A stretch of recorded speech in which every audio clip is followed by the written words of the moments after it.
Hey guys, what's going on? Welcome to YouTube. Today I'm going to be showing you how to put a KFI winch mount on a Rubicon TRX 500 2005. As you can see, this is it right here. Going to be putting on the KFI, like I said, winch. The part numbers 100 485 2005-2006 Honda Rubicon winch mount. The instructions that come with it, this is what you're going to get. You'll get this winch mount here, which looks fairly good. Nice little powder coating on it, things like that. It comes with a little bag of bolts and stuff, and it comes with this instruction booklet. This instruction booklet seems to be for the non-mechanically inclined. Per the instructions, you have to take your whole front end apart, which we're not going to be doing because I found an easier and different way. Maybe everybody else already knows, but if not, I'm going to show you how to do that right now, and it'll save you hopefully a lot of time, hopefully a lot of effort. You see right there in this picture, has the whole front end actually sitting on the ground, and you have to mount it all together. If you're kind of wimpy, it's not going to happen, and if you don't know what you're doing, it's not going to happen. So here we go. So first of all, we have the front end here, and what we're going to do is we're going to remove this plastic black cover here, okay? And what we're going to have is we're going to have a big old open space in between underneath, so that we can actually mount it here.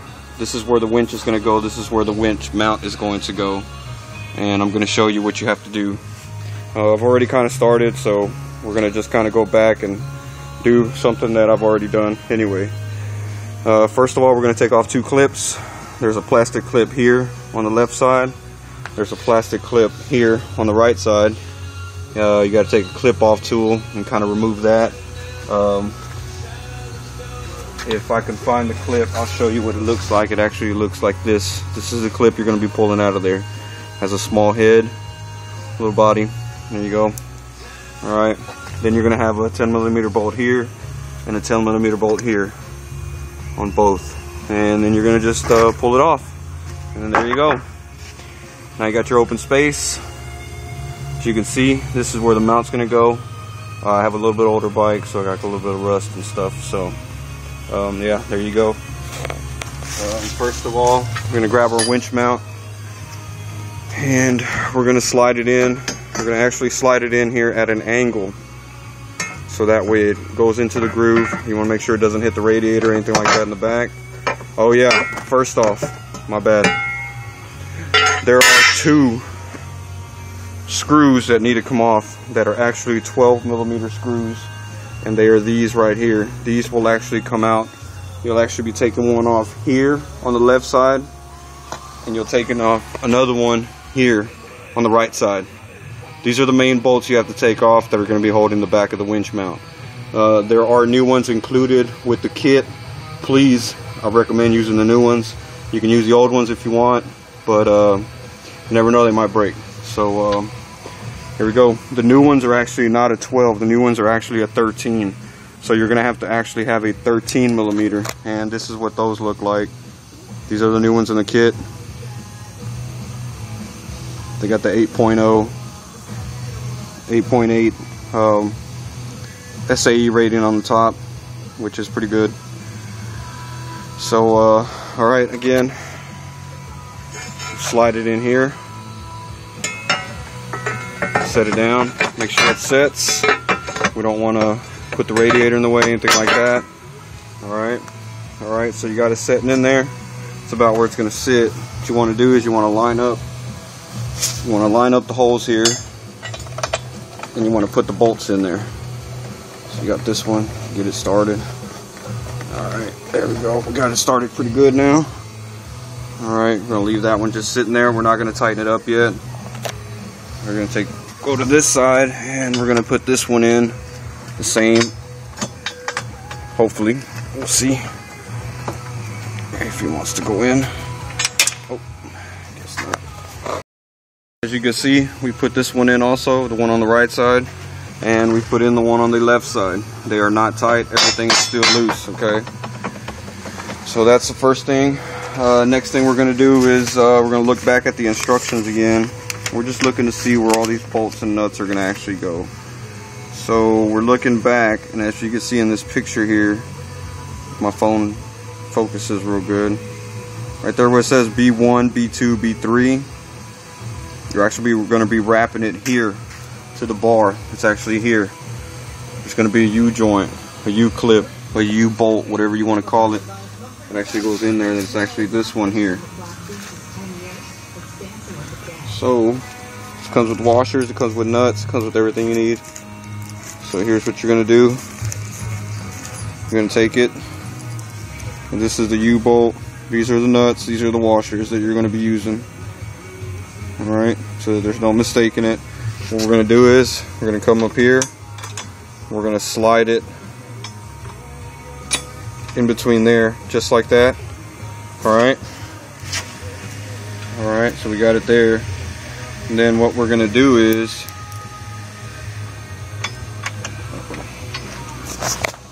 okay, so now we put in the U-bolts here. Put one in on the left, on the right. We put in one on the left. And the way you're going to put it in is you're going to put the U-bolt, you're going to put the washer, then you're going to put the nut on the top. Alright, the nut on the top is actually going to be, it's actually going to be an 11. As you can see here in my socket, it's 11 millimeter. And it goes on here. Okay, so that's perfect.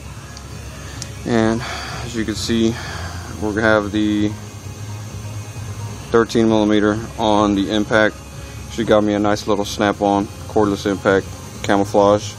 You can see everybody. Yeah, gotta do it with style if you're gonna do it right. So you're gonna put it on. Go ahead and tighten the left side bolt down. Tighten the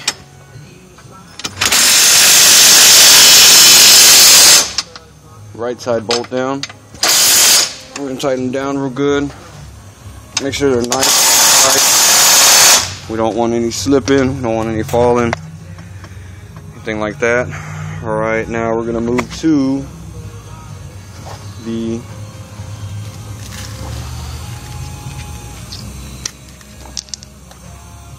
and now we're going to tighten the 11 millimeter ones, which I have no room, so what I'm going to end up doing is end up using me a wobble.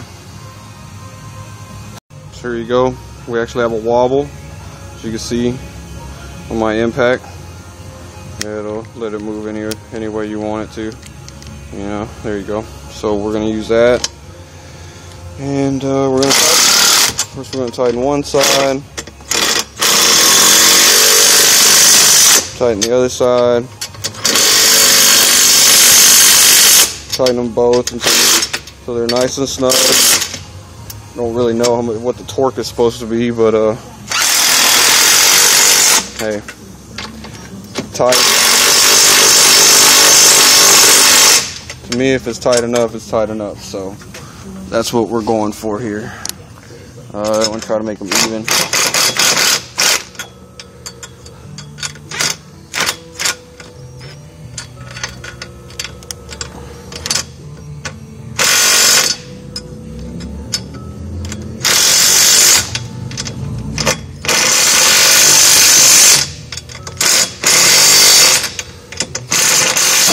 Oh my God. Okay, so if you guys were watching earlier, I actually was tightening down the U-bolt on the left hand side, and I seem to have over tightened it, so I actually snapped it, and yeah, so this is what it looks like snapped. So you might not want to over torque those. I'm sure the instructions say something about how much the torque should be, but you know, whatever. To me, it's tight enough is tight enough. So I work in a body shop, so I work in cars all day, so yeah, so you know, that's my theory on it. But hey, whatever, to each their own. So that's it. That's the mount in there. It's all bolted up, all tightened down, and now we're gonna see if we can dry fit the winch. And I'm actually installing a Badlands 3,000 pound winch. I don't know if it's any good. It's from Harbor Freight. Wasn't very expensive, so I'm gonna try it out and see what happens, and I'll let you guys know. Other than that, take it easy.